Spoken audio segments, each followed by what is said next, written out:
नमस्कार मित्रों, आप सभी का स्वागत है मेरे YouTube channel science with Manish में। ऐसा है कि ह्यूमन हेल्थ डिजीज में एक शॉर्ट टॉपिक है जिसमें हम बताते हैं कि बैक्टीरिया, वायरस, प्रोटोजोआ और फंगल, इन 4 से डिजीज होती है और जो सबसे ज़्यादा पढ़ाई जाती है और एग्जाम में भी आती है उनके नाम जैसे हैं। सबसे पहले टाइफाइड, ये सैल्मोनेला टाइफी से होता है। फूड में, पानी में, इनमें कुछ गड़बड़ी होती है या जो कोई डिजीजफुल ऑलरेडी है ना, कोई बीमार आदमी है तो उसके जो कपड़े हैं या उनके जो बाथरूम वगैरह है उनसे होते हुए फैलता है ये। और इसको पता करने के लिए विडाल टेस्ट जो है वो यूटिलाइज करते हैं और एंटीबायोटिक से ये खत्म हो जाता है। दूसरा है निमोनिया, दोनों ही बैक्टीरिया के हैं। दूसरा जो है ये तो साल्मोनेला टाइफी से हो रहा है। जो निमोनिया है वो स्ट्रेप्टोकोकस न्यूमोनिया, इससे होने वाला है और ये एयर से कांटेक्ट में आने पे किसी भी को हो सकता है। और इसमें जो सिम्टम है उसमें सबसे पहला है जो नेल्स होते हैं वो ग्रे या ब्लूइश हो जाते हैं निमोनिया में। ये लंग्स की बीमारी है, आपको सबसे ज़्यादा देखने वाली बीमारियों में से एक है दोनों। अभी बारिश के मौसम में ज़्यादा हो जाती है। फिर है वायरल से होने वाला कॉमन कोल्ड, जुकाम है। तो इसमें है ना राइनो वायरस जो होता है जुकाम फैलाने वाला होता है। और इसमें जो कॉमन चीज़ें हैं वो है बुखार आना और छींक आना। इसके अलावा कंजक्शन जो होता है वो है। और इसको ख़त्म करने के लिए लगभग एंटीबायोटिक जो है वो 5 से 7 दिन में इसको ख़त्म करती है और इसकी जो लाइफ साइकिल है वो भी लगभग इतनी ही है। फिर है प्रोटोजोआ से। सबसे ज़्यादा जो गलतफहमी है लोगों में कि मलेरिया जो है वो वायरल है। आज इसको गलतफहमी को दूर करने के लिए मैं ये बताना चाहता हूँ कि प्रोटोजोअन है।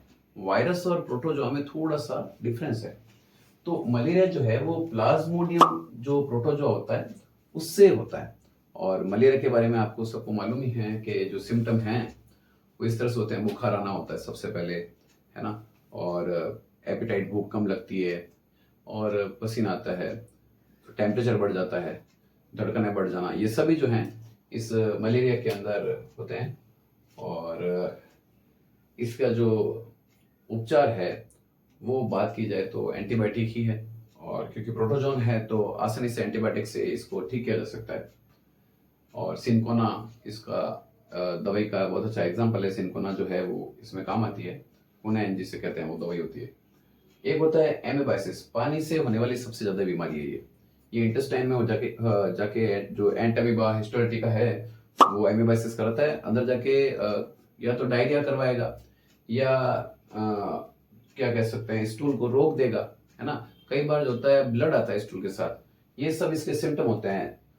तो ये जब हम खाना खा रहे होते हैं या कहीं बाहर वाला जो खाना है उसमें हाउस फ्लाई जो होती है उसके पैरों में ये एंटामीबा हिस्टोलिटिका लगा हुआ रहता है, वो उस खाने पे लग जाता है और हम उसे खा लेते हैं। तो अनहेल्दी जो खाना होता है वो इस बीमारी का कारण होता है। और साफ खाना और पानी को साफ रखना, बाहर की चीजें कम खाएं, खासकर बारिश के मौसम में, जो भी बारिश के मौसम उसमें, तो इससे बचा जा सकता है। एक होता है एस्केरिसिस। तो ये एस्केरिस लुम्ब्रिकवाइडिस नाम का एक प्रोटोजोआ होता है, उससे होता है ये। तो इसमें ये इंटेस्टाइन में जाके आपकी भूख को खत्म करना और इसके अलावा पेट दर्द करना, है ना, ये कह सकते हैं डायरिया करना, ये सब इसके सिम्टम होते हैं। तो इसके लिए अलग अलग दवाइयाँ जो है आजकल गाँवों में भी दी जाती है, तो उससे बचा जा सकता है। एक होता है एलिफेंटाइटिस या फाइलेरिसिस। ये 2 तरह के प्रोटोजोन होते हैं।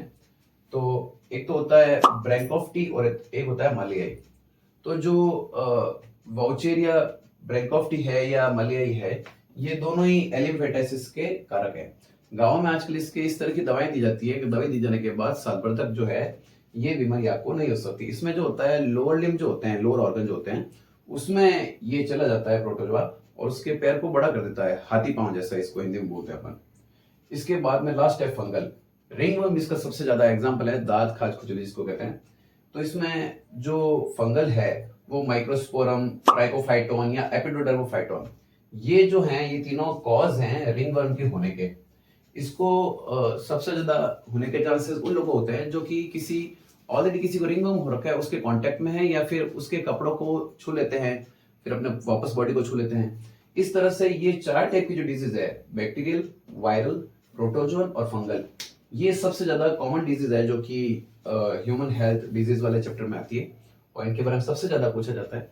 तो आप इसको ध्यान से इस वीडियो को 2 या 3 बार सुनिएगा, तो इससे आपको याद हो जाएगा।